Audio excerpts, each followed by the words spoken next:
Welcome to the Big Barton Film Show on Barton FM, online and on digital, with me, Sudip Bhaduri, your movie host every week.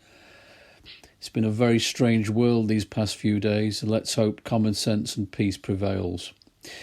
This week, back in my time machine for movies as cinemas are still in lockdown, I'm taking you to 2014. What were you doing then, only 6 years ago? In the news on this side of the pond, Bill Roach, star of Coronation Street, who played Ken Barlow, he was cleared of indecent assault charges. We had torrential flash floods and severe rain causing havoc in the capital, as well as the southeast area. Hailstones and lightning. Wow.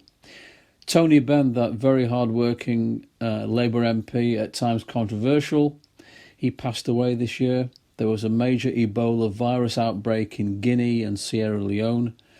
And Malaysian Airlines Flight 370 disappeared with nearly 240 people on board. Thus led to a major investigation, as well as a conspiracy theory or two. And space history was made. The European Space Agency Rosetta mission sent a craft to land on the surface of a comet's nucleus. Things are picking up in the space race these days. So what was in the cinema? Well, there was some absolute belters this year. We saw the start of the lovely Paddington Tales with the voice of Ben Whishaw and a nasty Nicole Kidman. Brad Pitt was out to take on the Germans with his tank in Fury. Michael Keaton was going mad in Birdman, the Oscar-winning film. We had a great start to the Guardians of the Galaxy franchise in the Marvel Cinematic Universe. Captain America Winter Soldier got a look in as well. Sci-fi was big this year with Interstellar, Dawn of the Planet of the Apes, and the Tom Cruise brilliant adventure, The Edge of Tomorrow, also known as Live, Die, Repeat. Ben Affleck did a good job making Rosamund Pike the Gone Girl.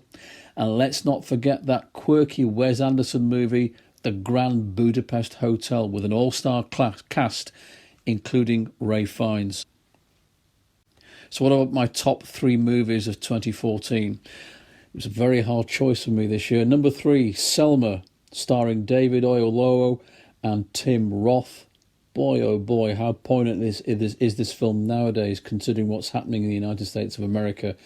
Set in 1965, and Dr. Martin Luther King Jr. led a campaign to secure equal voting rights in the face of violent opposition. And this culminated in an epic march from Selma to Montgomery, Alabama, and eventually President Lyndon B. Johnson signed the Voting Rights Act. This was made by Ava DuVernay, Oscar nomination for Best Movie, and an Oscar gong for Best Song, which was Glory by John Legend. Didn't have the same power as 12 Years a Slave, but it captures the ugliness of the truthful events. So that's Selma at number 3. Number 2, Nightcrawler, made by Dan Gilroy, a highly reputable screenwriter. This was his directorial debut. Stars Jake Gyllenhaal and Rene Russo. Set in Los Angeles, the city of angels, as well as the city of demons. And Gyllenhaal plays Louis Bloom, a man desperate for work, and he discovers the art of high-speed journalism, especially crime, during the night.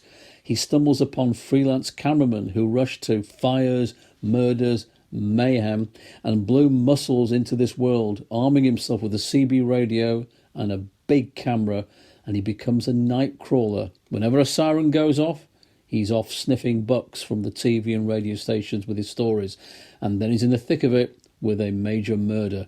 Slimeball, played brilliantly by Jake Gyllenhaal. Great script and direction by Gilroy, as I said in his debut as a director, and the message is how the media abuse and manipulate stories to get glory, self-indulgence and cash. A dark, gloomy world, not for you or me. Sensational stuff. Nightcrawler at number 2. But my number 1 film of 2014, a beautiful story, a film called Boyhood. Director is Richard Linklater, who made some great movies in the past like Before Sunrise and Before Sunset. This stars Ethan Hawke, Patricia Arquette and Ella Coltrane.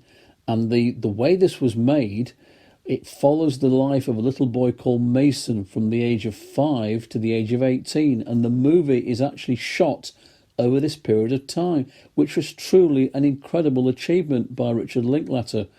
This is a completely authentic piece of filmmaking, and it sees major events in American history through the eyes of Mason and his family, like 9/11, President Obama getting in as president in the White House, and the massive input of social media taking over our lives. Some cynics were bored, but I thought this was a fascinating study of how a family copes with the changes of our time. A most unique coming-of-age tale guided by a very talented director who won Oscars and Golden Globes. My film of the year, Boyhood. Patricia Arquette, the actress star of Boyhood, got an Oscar for Best Supporting Actress. And also, this film received an Oscar nomination for Best Film and Best Director, as well as Best Screenplay. And it swept the board almost at the Golden Globes. What I said before, it's not everyone's cup of tea, but I thought it was a really good in-depth profile of the typical American family seeing through the eyes of a child. Also released this year, the very scary Australian horror movie, The Babadook. If you haven't seen that yet, do check it out. Low budget, but extremely frightening. It made me jump out of my skin on several occasions. Dan Stevens, that good-looking British actor from Downton Abbey, was a trained killer in the American film The Guest. Channing Tatum and Jonah Hill were back to their old tricks in the sequel to 21 Jump Street, aptly called 22 Jump Street. And the kids were rocking and flocking to see the Lego Movie. Well, not me. And Benedict Cumberbatch played Alan Turing, the codebreaker, in the very moving drama The Imitation Game. Worst movies this year, very overrated, Russell Crowe in the preposterous Noah, with special effects so cheaply made, like the reboot of Clash of the Titans, including monstrous rocks, really? And Into the Woods, a catastrophic musical proving once again how inadequate James Corden looks in a movie. Think Cats. Corden is completely out of place in Hollywood. And X-Men Days of Future Past dragged on and on and on. Not as good as its predecessors. Movie news from 2014. We lost some really famous stars this year. Joan Rivers, that brilliant no-holds-barred comedian with a really foul mouth from time to time, but made me laugh. The wonderful Lauren Bacall, wife of Humphrey Bogart and star of many cult film noir movies. Lauren Bacall was a pin-up girl for the 40s and 50s. And she didn't look too bad in the 60s and 70s either. Very graceful lady. Sir Richard Attenborough, great actor and director. Think Gandhi, which he directed. And he starred in films like The Great Escape and, of course, Jurassic Park as John Hammond. And he's obviously the brother of David. Wonderful action comedy actor James Garner passed away. Mickey Rooney, he was going on. And the talented drama thespian Philip Seymour Hoffman. What a sad loss to the movie world he was. His best years lay ahead of him. And most notably, Robin Williams, aged 63, took his own life. A man with manic energy, a wild inventiveness in his performances, and some fabulous memories. Think Good Morning Vietnam, Dead Poets Society, Good Will Hunting, Mrs. Doubtfire, and arguably his best, The Genie in Aladdin. And all that began in the 70s with Mork and Mindy. Nanu, nanu indeed.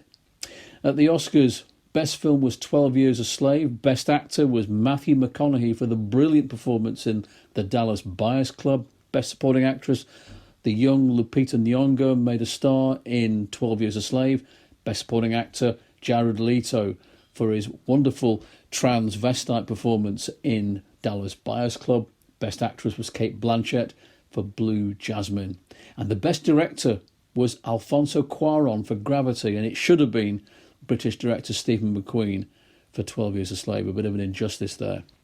And production was getting underway for the next phase of the Jurassic Park franchise called Jurassic World, with Chris Pratt in the leading role, who's already a megastar by now with the Guardians of the Galaxy. This was going to co-star Bryce Dallas Howard and the late, great Irfan Khan. And the highest grossing films this year in the box office, sadly at number one, Transformers Age of Extinction. Overrated, just full of noise, pointless and no script. Followed by The Hobbit, Battle of the Five Armies, and Guardians of the Galaxy. So that was 2014, ladies and gents. Hope you enjoyed the show. Another year beckons next week. Stay safe. See you next week.